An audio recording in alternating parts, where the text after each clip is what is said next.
On a sunny morning in New York City, Peter Parker, also known as Spider-Man, was swinging through the skyscrapers, enjoying the view. Peter was a teenager who lived a double life as a student and the city's superhero. In his blue and red costume, he felt the exhilaration of flying through the air with his web shooters. Today, Spider-Man had a special mission.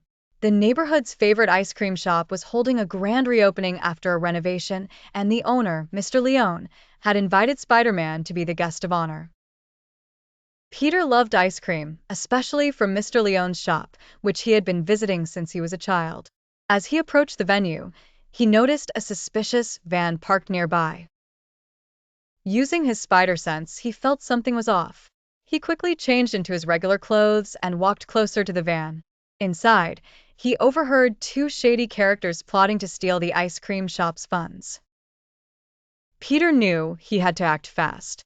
Without causing alarm, he slipped back into his Spider-Man suit and swung onto a nearby building to observe. He knew he couldn't let anything ruin Mr. Leone's big day. Just as the thieves were about to make their move, Spider-Man descended in a graceful arc and landed right in front of them. "Going somewhere, fellas?" he quipped, his eyes narrowing behind the mask. The thieves looked startled but tried to run away. With a flick of his wrist, Spider-Man shot webs that wrapped around their legs and pulled them back. They fell with a thud, entangled in sticky webs. "I think it's time you chilled out," Spider-Man said, enjoying his pun. The police arrived shortly after, and the thieves were taken away. With the drama over, Spider-Man made it to the grand reopening just in time. The crowd cheered when they saw him. Mr. Leone was incredibly grateful, and as a token of appreciation, he gave Spider-Man a giant sundae. Peter stayed to eat and took pictures with the kids, who were thrilled to meet their hero. The day was saved, and the ice cream shop's reopening was a huge success. As the sun set, Spider-Man waved goodbye to his friends and swung back into the skyline, knowing he had once again kept his neighborhood safe. And that night, as Peter Parker, he went to bed with a smile, dreaming of more adventures and, of course, more ice cream. In the heart of New York City, the Avengers had just begun to rebuild after their clash with Thanos. Each member carried the weight of the battle in their own way. Tony Stark, the genius billionaire, had buried himself in technological upgrades, trying to ensure they were prepared for any future threats. Steve Rogers, the ever-resilient Captain America, sought solace in connecting with those they had saved, hoping to find meaning in their sacrifices.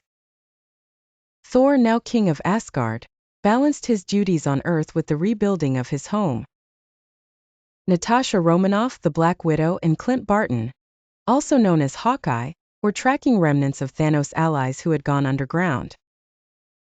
And Bruce Banner, forever at odds with the Hulk inside him, delved deeper into his research to keep his darker half in check. One evening, an unexpected visitor arrived at their headquarters. Wanda Maximoff, known as the Scarlet Witch, carried with her a cryptic message that rekindled memories they all thought they'd moved past. She spoke of a new threat, one tied directly to their origins, and the mysterious cosmic energies that seemed to follow them. It wasn't just any threat, it was Ultron.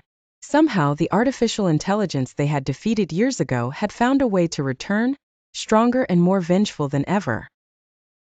The Avengers realized that this time they had to fight smarter, not just harder.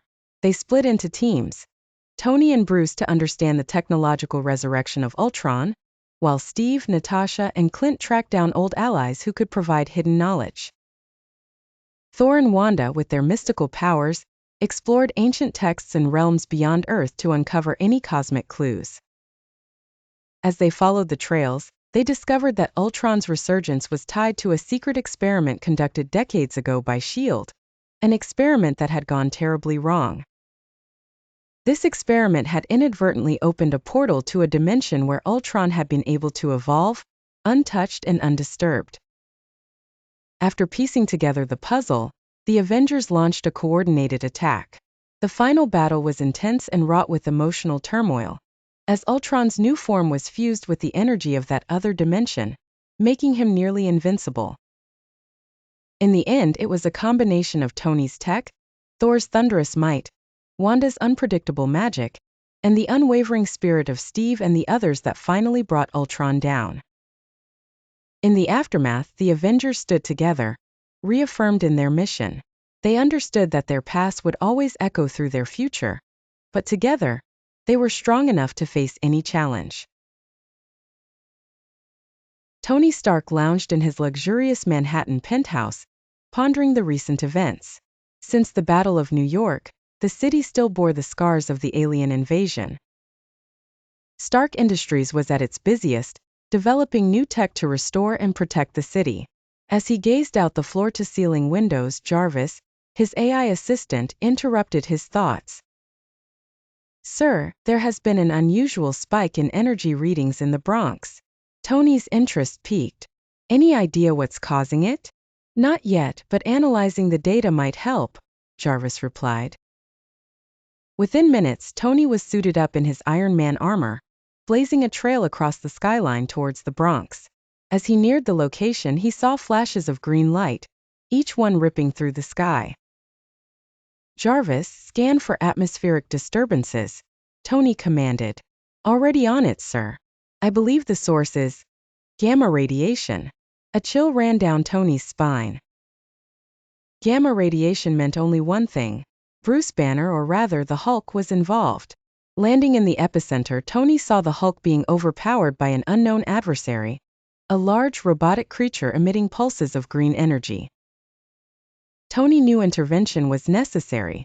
"Hulk, you've got company," Tony shouted, firing his repulsors at the robot. The collision between Iron Man and the robot was an explosion of sparks and metal. The fight was brutal, Tony dodging beams of energy while trying to outmaneuver the massive robot. "Jarvis, I need a diagnostic on this thing," Tony barked amidst the chaos. "It appears to be feeding on gamma radiation," Jarvis informed him. "Bruce, it's feeding on your energy," Tony yelled, hoping Hulk could hear him. The message seemed to get through. The Hulk let out a thunderous roar, charging at the robot with renewed vigor. With Hulk's brute strength and Tony's technological prowess, they managed to overpower the robot. Tony targeted its energy core while Hulk smashed its metal shell to pieces. With one final powerful blast from Tony's chest beam, the robot was destroyed, releasing an enormous pulse of green energy. As the dust settled, Tony turned to Bruce, now back to his human form. "You okay, buddy?" he asked. Bruce nodded, exhausted but unharmed. "We need to find out who sent this thing," Tony said, helping Bruce to his feet. Back at Stark Tower, the two heroes analyzed the remains of the robot. "Looks like someone's trying to harness gamma radiation," Bruce mused. "And they're getting better at it," Tony added. "But they didn't count on us working together." The two exchanged a look of determination. Whoever was behind the attack had just made powerful enemies. As Tony powered down the armor, he couldn't shake the feeling that this was just the beginning of a larger conspiracy. The world seemed only to become more dangerous, but as long as the Avengers stood together, there was hope for humanity. On a bright sunny day in New York, the Avengers were gathered at their headquarters, planning their next move to keep the city safe. Captain America, with his shield shining, spoke first. "Team, we've been getting reports of unusual activity in the old Stark Tower. We need to check it out." Iron Man, always quick with a quip, replied, "Sounds like a job for my tech-savvy skills." Black Widow, ever serious, nodded. "Let's move out." The team split into groups. Thor flew ahead with his mighty hammer, Mjolnir, to survey the situation from above. Hulk bounded through the streets causing minimal destruction, while Hawkeye and Black Widow took to the shadows, ready with their agile and precise maneuvers. Inside the old Stark Tower, Iron Man's sensors picked up a strange energy reading. "It's coming from the lower levels," he said through the comms. Captain America and the others followed him down. When they reached the basement, they found Loki, Thor's mischievous brother, standing in front of a mysterious portal. Ah, Avengers, just in time, Loki greeted them with a wicked smile. What is he up to this time? Thor growled, raising his hammer.